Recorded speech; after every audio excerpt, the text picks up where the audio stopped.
ও দাদা, আজকে কিন্তু তোমার বন্ধু জিন ও তোমার মায়াবী পরীর গল্পটা বলতেই হবে। আদরের নাতি ও নাতনির মুখে কথাটা শুনে হোসাইন দাদা বললেন, ঠিক আছে, তোমরা যখন এত করে শুনতে চাও তাহলে বসো, আসো আমার পাশে এসে বসো। এই বলে হোসাইন দাদা বলতে শুরু করলেন। হোসাইন দাদা বললেন, শোনো, আমার বয়স 7 কি 8 বছর। তখন আমার বাবা আমাকে একটা হাফেজিয়া মাদ্রাসায় রেখে আসেন। আমার বাবা মসজিদের ইমাম হওয়ায় ছোট থেকে আমার শিক্ষা দীক্ষা ছিল ইসলামিকভাবে। বাবা আমাকে শেখাতো কোনটা ভালো কোনটা মন্দ। আমাকে অনেক দূরের একটা মাদ্রাসায় রেখে আসা হয়। আমিও মাদ্রাসায় থাকতে শুরু করি, শুরু হয় আমার ইসলামিক শিক্ষা। মাদ্রাসায় ভর্তি হবার কিছুদিনের মধ্যেই আমার বেশ কয়েকজনের সাথে বন্ধুত্ব হয়ে যায়। আমরা পড়াশোনার পাশাপাশি খেলাধুলা ও মাদ্রাসায় আশপাশটা বেশ সুন্দর হওয়ায় মাঝে মধ্যে ঘুরতাম। এভাবে চলতে থাকে আমার সময়। একদিন মাদ্রাসায় একটা নতুন ছেলে আসে।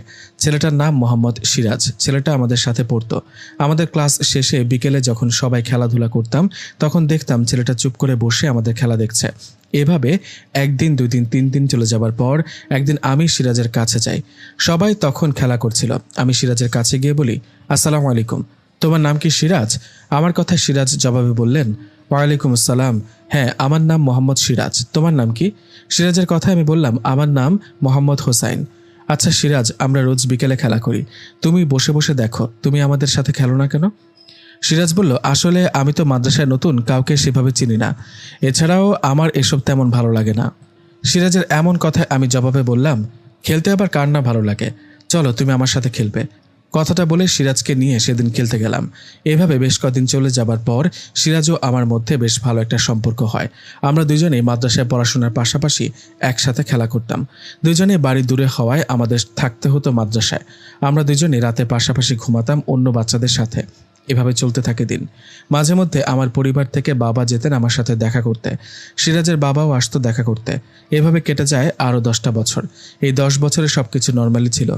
10 বছর পেরিয়ে যাওয়ায় আমাদের বয়স যখন 17-18, তখন আমরা মাদ্রাসার পড়াশোনার পাশাপাশি দুজনে মিলে রোজ বিকেলে ঘুরতে যেতাম মাদ্রাসার পাশে একটা পাহাড়ে। জায়গাটা খুব সুন্দর। দুজনেই সেখানে গিয়ে সময় কাটাতাম, গল্প করতাম।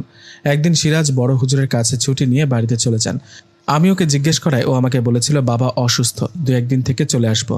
2-1 দিন পর সিরাজ ঠিকই আবার মাদ্রাসায় আসলেন। ও মাদ্রাসার ফেরার 2-3 দিন পর এক বিকেলে দুজনে সেই পাহাড়ে ঘোরাঘুরি করার সময় হঠাৎ খুব সুন্দর একটা মেয়ে সেখানে চলে আসে। মেয়েটা আমাদের কাছে আসতেই আমি বলি, আসসালামু আলাইকুম, আপনি কি আমাদের কিছু বলবেন? হ্যাঁ বলবো তো হোসেন ভাই। মানে আপনি আমার নাম জানলেন কিভাবে?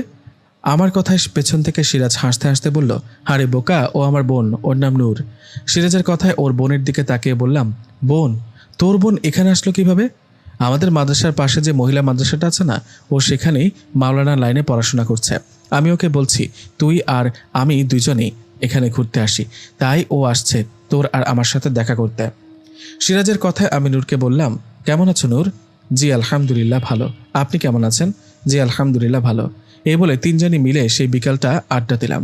এরপর থেকে রোজ রোজ আমরা সেই জায়গায় একসাথে ঘুরতাম, বসে গল্প করতাম।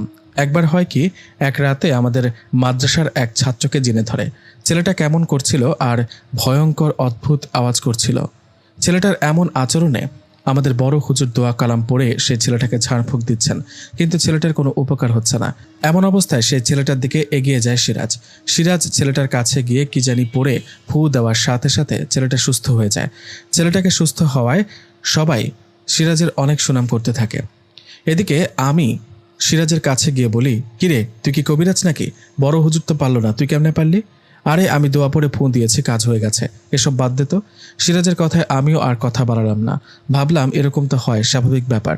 এই ঘটনার ঠিক 2 দিন পরে এক রাতের ঘটনা। আমি, সিরাজ ও আমাদের পাশে সিরিয়াল অনুযায়ী বাকি মাদ্রাসার ছাত্ররা ঘুমিয়েছিলেন। সিরাজ আর আমি ভালো বন্ধু হওয়ায় দুজনেই ফ্লোরে পাশাপাশি ঘুমাই। এক রাতে কোনো কারণে আমার ঘুম ভেঙে যায়। আমার ঘুম ভাঙতেই আমি দেখি সিরাজ বিছানায় নেই। ওকে বিছানায় না দেখে বিষয়টা অন্যভাবে নেইনি, কারণ রাতের বেলা তো অনেকেই বাথরুমে যায়। সিরাজও হয়তো বাথরুমে গেছে, এই ভেবে আমি আবারও ঘুমিয়ে পড়ি। কিন্তু আমার সন্দেহ হয় তার পরের রাতে। আগের রাতের মতো পরের রাতেও সিরাজকে বিছানায় না দেখে মনের মধ্যে সন্দেহ জাগে। আমি রাতে সিরাজকে কিছু না বললেও সকালবেলা ওকে ডাক দিয়ে বলি, আচ্ছা সিরাজ, একটা কথা বল, গত রাতে রাত 3টা কি 4টা হবে, এই সময় তুই কই গেছিলি? এটা আবার কেমন কথা ভাই, বাথরুমে কি যেতে পারি না? বাথরুমে গেছি। তাই বলে পরপর 2 রাত একই সময় তুই বাথরুমে যাবি? আরে কি শুরু করলি, এসব বাদ দে না। সিরাজের কথা শুনে বুঝে যাচ্ছে ও বিষয়টা এড়িয়ে যেতে চাচ্ছে। ওর এমন ব্যবহারে আমি আর কথা বাড়ালাম না। আমি অপেক্ষা করতে লাগলাম ও আর কখন রাতে উঠে বাইরে যায়। যাই হোক, এভাবে পড়াশোনা ও বিকেলবেলা সেই পাহাড়ে আড্ডা দেয়া এভাবেই কেটে গেল 3টা দিন। 3 দিন পর এক রাতে আমি ও সিরাজ ঘুমিয়েছিলাম। সে রাতে সিরাজ উঠে বাইরে যাওয়ার সময় আমি টের পেয়ে যাই। ওর উঠে যাওয়ার আওয়াজে বুঝতে পারি সিরাজ উঠে যাওয়ার সময় আমি উঠে ওর পিছু নেই। আমি সিরাজের পিছু নিয়ে দেখি ও বাথরুমে না।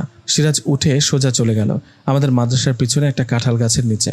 আমি দূর থেকে লুকিয়ে দেখছি সেখানে সিরাজের পাশে সাদা জুব্বা পরা 7 কি 8 ফুট হবে এরকম একটা অবয়ব দাঁড়িয়ে আছে। আমি ওই সাদা জুব্বা পরা অবয়বটার মুখটা দেখতে পাচ্ছিলাম না, কারণ ওনার মুখটা ঢাকা ছিল। আমি আরও খেয়াল করে দেখলাম সিরাজ ওই অবয়বটার সাথে কথা বলছে। বিষয়টা দেখে আমি বেশ অবাকই হই। সিরাজ যেন বুঝতে না পারে সেজন্য ওর আগে গিয়ে আবারও শুয়ে পড়ি। সেই রাতটা আর ভালো মতো ঘুমাতে পারিনি। মনের মধ্যে শুধু কথা ঘুরপাক খাচ্ছিল। সিরাজ ওইটা কার সাথে দেখা করলো? অবয়বটাকে দেখে তো মনে হলো না ওটা মানুষ, মনে হলো ওটা জিন ভূত জাতীয় কিছু একটা হবে। এসব ভাবতে ভাবতে রাতটা পার হয়ে গেল। পরদিন সকালে আমি সিরাজকে কিছু বললাম না।